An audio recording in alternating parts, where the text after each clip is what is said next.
Imamat pasal 22. Kudusnya kebaktian korban.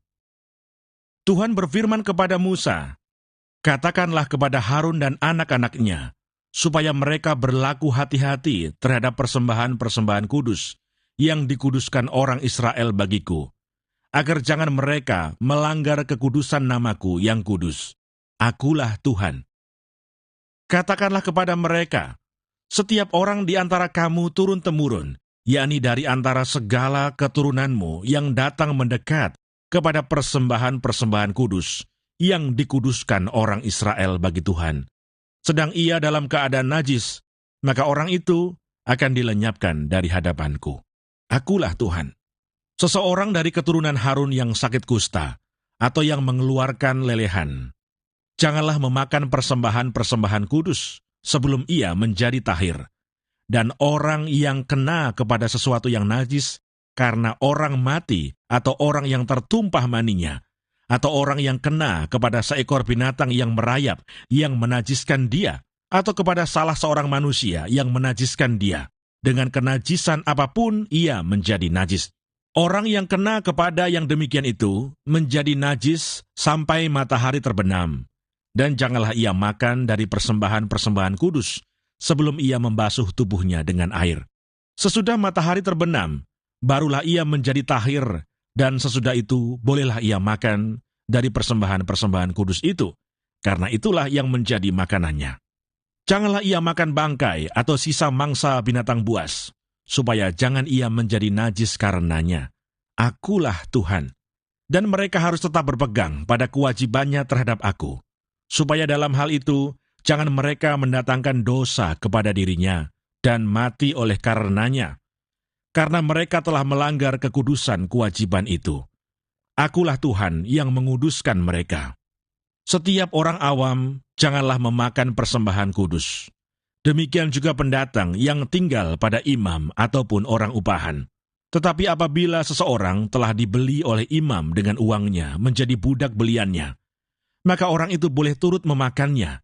Demikian juga mereka yang lahir di rumahnya. Apabila anak perempuan imam bersuamikan orang awam, janganlah ia makan persembahan khusus dari persembahan-persembahan kudus. Tetapi apabila perempuan itu menjadi janda atau diceraikan, dan ia tidak mempunyai anak, dan telah kembali ke rumah ayahnya seperti waktu ia masih gadis, maka ia boleh makan dari makanan ayahnya. Tetapi setiap orang awam janganlah memakannya. Apabila seseorang dengan tidak sengaja memakan persembahan kudus, ia harus memberi gantinya kepada imam dengan menambah 1/5. Janganlah pada imam melanggar kekudusan persembahan-persembahan kudus orang Israel yang telah dikhususkan bagi Tuhan. Karena dengan demikian, mereka mendatangkan kepada orang Israel kesalahan yang harus ditebus, apabila mereka memakan persembahan-persembahan kudus mereka. Sebab akulah Tuhan yang menguduskan mereka. Tuhan berfirman kepada Musa, "Berbicaralah kepada Harun serta anak-anaknya, dan kepada semua orang Israel, dan katakan kepada mereka, siapapun dari umat Israel dan dari orang asing di antara orang Israel yang mempersembahkan persembahannya, baik berupa sesuatu persembahan nasar, maupun berupa sesuatu persembahan sukarela yang hendak dipersembahkan mereka kepada Tuhan sebagai korban bakaran, maka supaya Tuhan berkenan akan kamu, haruslah persembahan itu tidak bercela dari lembu jantan, domba, atau kambing. Segala yang bercacat badannya, janganlah kamu persembahkan, karena dengan itu Tuhan tidak berkenan akan kamu. Juga apabila seseorang mempersembahkan kepada Tuhan korban keselamatan sebagai pembayar nazar khusus, atau sebagai korban sukarela dari lembu atau kambing domba, maka korban itu haruslah yang tidak bercela, supaya Tuhan berkenan akan dia. Janganlah badannya bercacat sedikit pun. Binatang yang buta atau yang patah tulang, yang luka atau yang berbisul, yang berkedal atau yang berkurap, semuanya itu janganlah kamu persembahkan kepada Tuhan. Dan binatang yang demikian, janganlah kamu taruh sebagai korban api-apian bagi Tuhan ke atas mezbah. Tetapi seekor lembu atau domba yang terlalu panjang atau terlalu pendek anggotanya, bolehlah kau persembahkan sebagai korban sukarela. Tetapi sebagai korban nasar, Tuhan tidak akan berkenan akan binatang itu. Tetapi binatang yang buah pelirnya terjepit, ditumbuk, direnggut atau dikerat, janganlah kamu persembahkan kepada Tuhan. Janganlah kamu berbuat demikian di negerimu. Juga dari tangan orang asing, janganlah kamu persembahkan sesuatu dari semuanya itu sebagai santapan Allahmu. Karena semuanya itu telah rusak dan bercacat badannya, Tuhan tidak akan berkenan akan kamu karena persembahan-persembahan itu.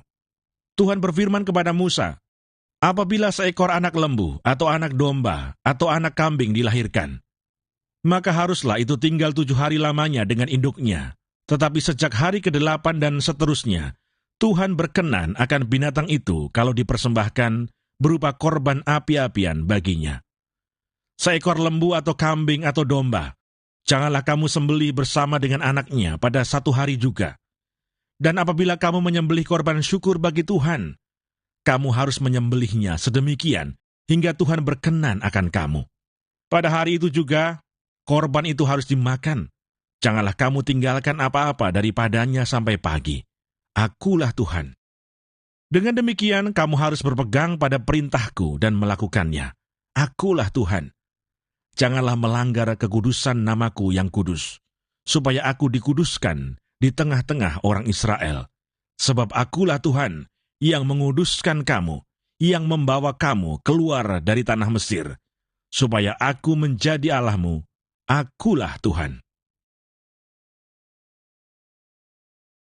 Imamat pasal 23. Hari-hari Raya. Tuhan berfirman kepada Musa, berbicaralah kepada orang Israel, dan katakan kepada mereka, hari-hari raya yang ditetapkan Tuhan yang harus kamu maklumkan, sebagai waktu pertemuan kudus, waktu perayaan yang kutetapkan adalah yang berikut. 6 hari lamanya boleh dilakukan pekerjaan, tetapi pada hari yang ke-7 haruslah ada Sabat, hari perhentian penuh, yakni hari pertemuan kudus. Janganlah kamu melakukan sesuatu pekerjaan. Itulah Sabat bagi Tuhan di segala tempat kediamanmu. Inilah hari-hari raya yang ditetapkan Tuhan, hari-hari pertemuan kudus, yang harus kamu maklumkan masing-masing pada waktunya yang tetap. Dalam bulan yang pertama, pada tanggal 14 bulan itu, pada waktu senja, ada Paskah bagi Tuhan. Dan pada hari yang ke-15 bulan itu, ada hari raya roti tidak beragi bagi Tuhan. 7 hari lamanya, kamu harus makan roti yang tidak beragi. Pada hari yang pertama, kamu harus mengadakan pertemuan kudus. Janganlah kamu melakukan sesuatu pekerjaan berat. Kamu harus mempersembahkan korban api-apian kepada Tuhan 7 hari lamanya. Pada hari yang ke-7, haruslah ada pertemuan kudus. Janganlah kamu melakukan sesuatu pekerjaan berat. Tuhan berfirman kepada Musa, berbicaralah kepada orang Israel dan katakan kepada mereka, apabila kamu sampai ke negeri yang akan kuberikan kepadamu, dan kamu menuai hasilnya, maka kamu harus membawa seberkas hasil pertama dari penuaianmu kepada imam, dan imam itu haruslah mengunjukkan berkas itu di hadapan Tuhan, supaya Tuhan berkenan akan kamu. Imam harus mengunjukkannya pada hari sesudah Sabat itu. Pada hari kamu mengunjukkan berkas itu, kamu harus mempersembahkan seekor domba berumur 1 tahun yang tidak bercela, sebagai korban bakaran bagi Tuhan, serta dengan korban sajiannya dari 2/10 eva tepung yang terbaik, diolah dengan minyak, sebagai korban api-apian bagi Tuhan, yakni bau yang menyenangkan, serta dengan korban curahannya dari 1/4 hin anggur. Sampai pada hari itu juga, janganlah kamu makan roti, atau bertih gandum, atau gandum baru, sampai kamu telah membawa persembahan Allahmu. Itulah suatu ketetapan untuk selama-lamanya bagi kamu turun-temurun di segala tempat kediamanmu. Kemudian kamu harus menghitung, mulai dari hari sesudah Sabat itu, yaitu waktu kamu membawa berkas persembahan unjukan, harus ada genap 7 minggu, sampai pada hari sesudah Sabat yang ke-7. Kamu harus hitung 50 hari, lalu kamu harus mempersembahkan korban sajian yang baru kepada Tuhan. Dari tempat kediamanmu, kamu harus membawa 2 buah roti unjukan yang harus dibuat dari 2/10 eva tepung yang terbaik, dan yang dibakar sesudah dicampur dengan ragi, sebagai hulu hasil bagi Tuhan. Beserta roti itu, kamu harus mempersembahkan 7 ekor domba berumur setahun yang tidak bercela, dan seekor lembu jantan muda, dan 2 ekor domba jantan. Semuanya itu haruslah menjadi korban bakaran bagi Tuhan, serta dengan korban sajiannya dan korban-korban curahannya, suatu korban api-apian yang baunya menyenangkan bagi Tuhan. Kemudian kamu harus mempersembahkan seekor kambing jantan sebagai korban penghapus dosa dan 2 ekor domba yang berumur setahun sebagai korban keselamatan. Imam harus mengunjukkan semuanya beserta roti hulu hasil itu sebagai persembahan unjukan di hadapan Tuhan beserta kedua ekor domba itu. Semuanya itu haruslah menjadi persembahan kudus bagi Tuhan dan adalah bagian imam. Pada hari itu juga, kamu harus mengumumkan hari raya dan kamu harus mengadakan pertemuan kudus. Janganlah kamu melakukan sesuatu pekerjaan berat. Itulah suatu ketetapan untuk selama-lamanya di segala tempat kediamanmu turun-temurun. Pada waktu kamu menuai hasil tanahmu, janganlah kau sabit ladangmu habis-habis sampai ke tepinya, dan janganlah kau pungut apa yang ketinggalan dari penuaianmu. Semuanya itu harus kau tinggalkan bagi orang miskin dan bagi orang asing. Akulah Tuhan Allahmu. Tuhan berfirman kepada Musa, katakanlah kepada orang Israel begini, dalam bulan yang ke-7, pada tanggal 1 bulan itu, kamu harus mengadakan hari perhentian penuh yang diperingati dengan meniup serunai, yakni hari pertemuan kudus. Janganlah kamu melakukan sesuatu pekerjaan berat, dan kamu harus mempersembahkan korban api-apian kepada Tuhan. Tuhan berfirman kepada Musa, akan tetapi pada tanggal 10 bulan yang ke-7 itu, ada hari pendamaian. Kamu harus mengadakan pertemuan kudus, dan harus merendahkan diri dengan berpuasa, dan mempersembahkan korban api-apian kepada Tuhan. Pada hari itu janganlah kamu melakukan sesuatu pekerjaan. Itulah hari pendamaian untuk mengadakan pendamaian bagimu di hadapan Tuhan Allahmu. Karena setiap orang yang pada hari itu tidak merendahkan diri dengan berpuasa, haruslah dilenyapkan dari antara orang-orang sebangsanya. Setiap orang yang melakukan sesuatu pekerjaan pada hari itu, orang itu akan kubinasakan dari tengah-tengah bangsanya. Janganlah kamu melakukan sesuatu pekerjaan. Itulah suatu ketetapan untuk selama-lamanya bagimu turun-temurun di segala tempat kediamanmu. Itu harus menjadi suatu sabat, hari perhentian penuh bagimu. Dan kamu harus merendahkan diri dengan berpuasa. Mulai pada malam tanggal 9 bulan itu, dari matahari terbenam sampai matahari terbenam, kamu harus merayakan sabatmu. Tuhan berfirman kepada Musa, katakanlah kepada orang Israel begini, pada hari yang ke-15 bulan yang ke-7 itu, ada hari raya pondok daun bagi Tuhan 7 hari lamanya. Pada hari yang pertama, haruslah ada pertemuan kudus. Janganlah kamu melakukan sesuatu pekerjaan berat. 7 hari lamanya, kamu harus mempersembahkan korban api-apian kepada Tuhan. Dan pada hari yang ke-8, kamu harus mengadakan pertemuan kudus dan mempersembahkan korban api-apian kepada Tuhan. Itulah hari raya perkumpulan. Janganlah kamu melakukan sesuatu pekerjaan berat. Itulah hari-hari raya yang ditetapkan Tuhan, yang harus kamu maklumkan sebagai hari pertemuan kudus untuk mempersembahkan korban api-apian kepada Tuhan, yaitu korban bakaran dan korban sajian, korban sembelihan dan korban-korban curahan, setiap hari sebanyak yang ditetapkan untuk hari itu, belum termasuk hari-hari Sabat Tuhan, dan belum termasuk persembahan-persembahanmu, atau segala korban nasarmu, atau segala korban sukarelamu, yang kamu hendak persembahkan kepada Tuhan. Akan tetapi pada hari yang ke-15, bulan yang ke-7 itu, pada waktu mengumpulkan hasil tanahmu, kamu harus mengadakan perayaan bagi Tuhan 7 hari lamanya. Pada hari yang pertama, haruslah ada perhentian penuh, dan juga pada hari yang ke-8, harus ada perhentian penuh.